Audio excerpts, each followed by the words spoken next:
मासु पाक्दैछ मासु हाम्रो यहाँ चाहिँ चिकनको कलेजो पाङ्राहरू पाक्दैछ लाग्दैछ अब पाकेको मासुमा हाम्रो चाहिँ सिज के अरे सिक्रेट सिजनिङ छर्ने मेरो हाम्रो बानी छ है यो चाहिँ यसरी यो चाहिँ घरमा हाम्रो 7वटा कुखुरा काटेर होइन त्यसको कलेजो पाङ्राहरू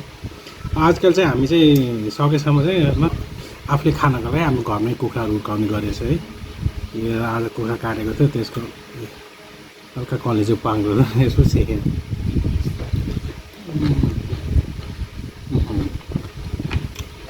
पाङ्रा ठिक लाग्छ हौ कलेजो चाहिँ बरु अझै सेकेको भन्दा नि आगोमा पोलेको ठिक हुन्छ